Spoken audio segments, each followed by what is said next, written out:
Hello! Good morning! Nandito kami ngayon sa Chinese Cemetery.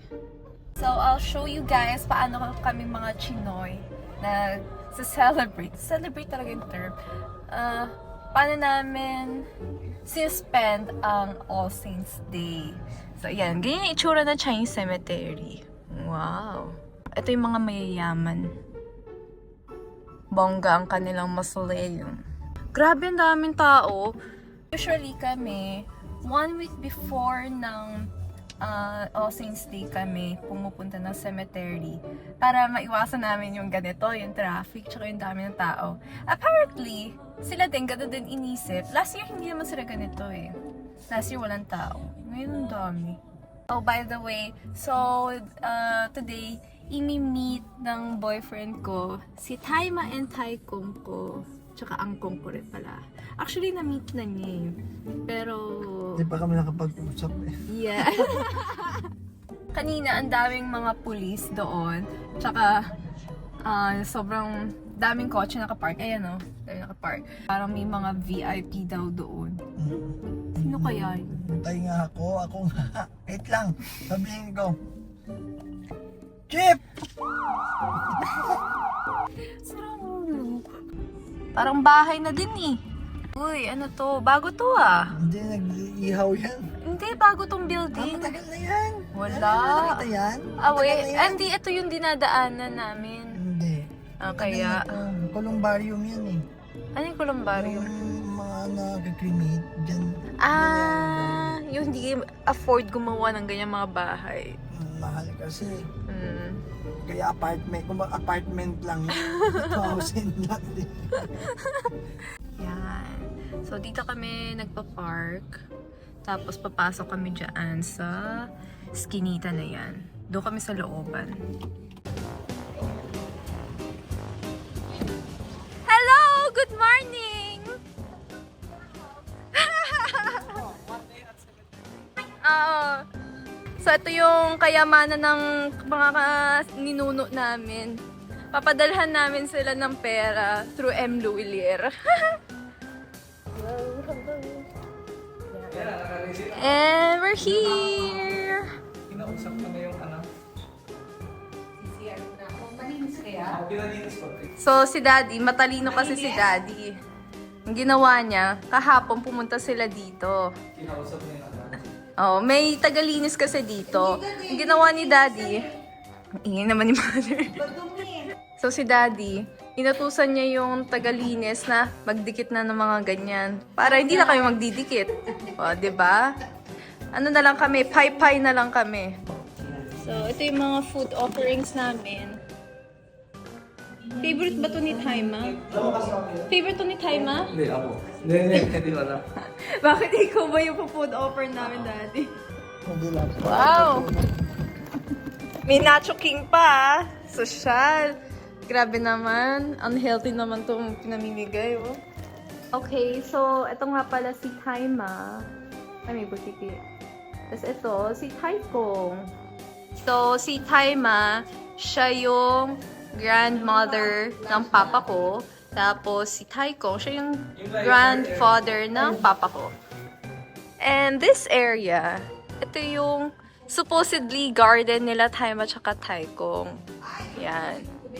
But unfortunately, napaaga yung angkong ko, which is yung dad ng papa ko. In case you're wondering bakit ito walang laman, tas ito meron, dito kasi nakasituate yung angkong ko. And this area is reserved for my ama. By the way, dito nga pala namin sinusunog yung pera nila. Diyan namin papasok yung mga pera. Tapos ito, sabi nila, ito daw yung pang angel eh. Hindi ko din sure. Gawa-gawa lang din kami. Sunod-sunod lang kami sa sinasabi ng mga nakakatanda. Bakit na luma, Dad, na ganyan? Bakit Feel ko painting yung kay Taikong. Painting sa kanya. Ito talaga photo. Kaya nawawala. Pwedeng 50. Ano pa bang pwedeng kulang natin? Magkano yung ganong kandila? 300 po. Work smart, not hard. Pinaka-dreadful. Sakit Masakit kaya sa mata yan pag pinasok doon sa, ang tawag dito, chamber. Gold paper. Hindi, aalay mo na yan. Bago i-fold, iaalay mo na daw. Kailangan Ilalagay pa pala yan sa i-aalay. bawat ano. Diyan maglalagay dyan. Ayun, si Daddy naglagay na doon, no?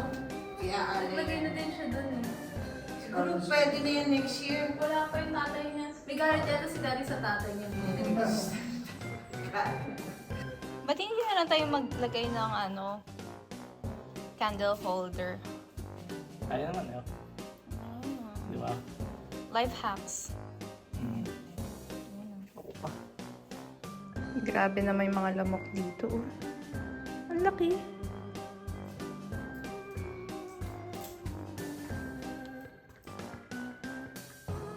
Ayan, sunugin natin.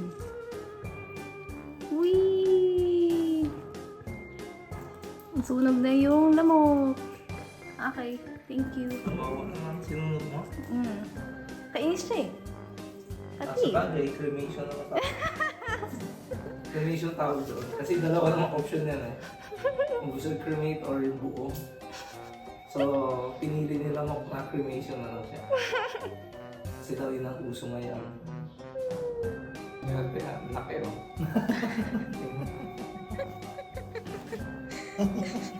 Laki nga. Ayaw namin. Lagi nagawa to. Nagtutupi, nagsusunog, nagkapaypay. Kasi naman nakakaubog yung puso.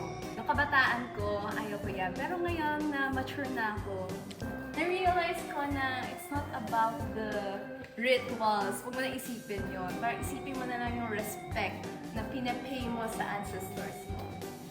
Period! Tara, magtupi na po tayo ng mga pera. Ganito lang yan, oh. Yung top right corner, i-match mo na siya doon sa bottom left corner. Then fold. Nawiwirdohan yung nanay ko sa akin. Pag wala na si Dad, kayo na ni Shobe gagawa. Walang marunong eh ng ganito sa Sige, marunong na oh. Kaya, Sige, fast learner yan. Uy, isa-isa. Hindi sabay-sabay. isa-isa nga. Ay, sama. Oo, ganyan-ganyan. Si Dindo Pumali nagkwento. Kasi lagi siya sumasama kay Master Francis ngayon eh. Sa mga anay. Yung pinutang daw sila, bahay ng doktora. So yung pinutang nila, sabi niya, grabe, may kinabutan daw sila, yung aso. Habang nagsisindi, nag-aalay, nagwawala. Itong aso, lalaki, nagwawala, parang may nakikita. Galit na galit daw yung mga aso.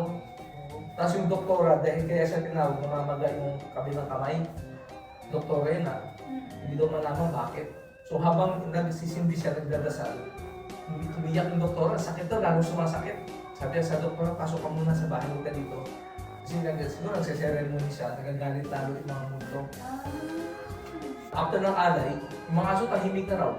Kasi yung doktora, paglabas, maga pa rin konti, pero hindi na masakit. Sabi niya, totoo pala yung mga gano'n, sabi niya. Ilang ba na assistant?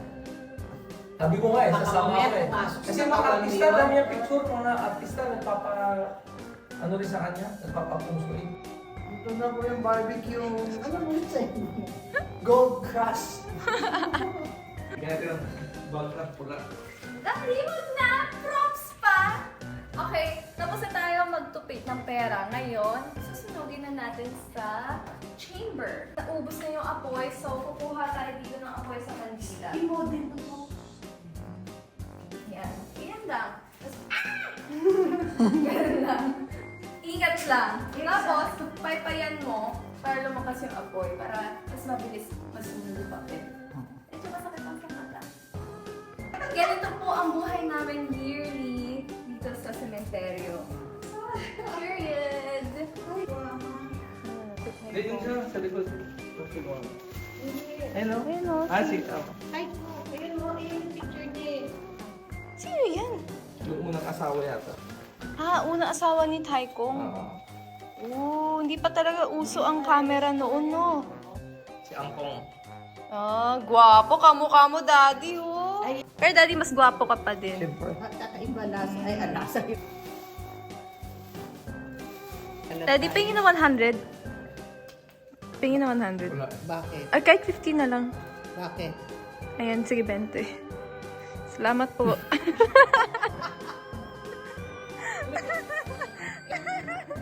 Kinagatan si daddy ng lamok. Kinis si daddy, oh. Sana, ganyan legs. Wala yung buhok ko. Wow, kinis. Ano ang body care secret mo? Safeguard. No. Hindi lang pang pamilya. Ang is basketball pa. Ayan, nakaalis na kami ng Mausoleum. Ngayon, pupunta naman kami sa bahay ng ama ko.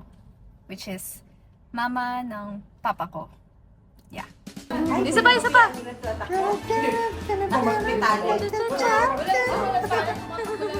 Ay, Sige, dila, sige, dila. wala na ko saan. Pwede, dapat Nira yung mga susukob eh. Kasi sunod-sunod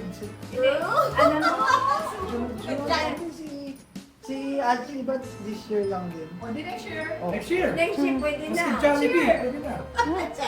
Oo, Oh, basta Jollibee. Hindi! Destination wedding tayo! Nakapasbot kayo. Ano ko si Jollibee? Simple lang. Ang ipon natin, puso na ang ipon natin. Oo, tingnan mo. Ay, okay. Hindi siya mga handa-handa pakita. Mama, ngayon na kaya! Ngayon, lunch naman. Sarap. Oh, wait lang, may ano sa brilliant. Uy, paano yan? Na-challenge kayo. Ng lola, no? Wala. Kainan na! Gusto ko kita ko sa TV. Sarap ko yung music ng video. Takaw.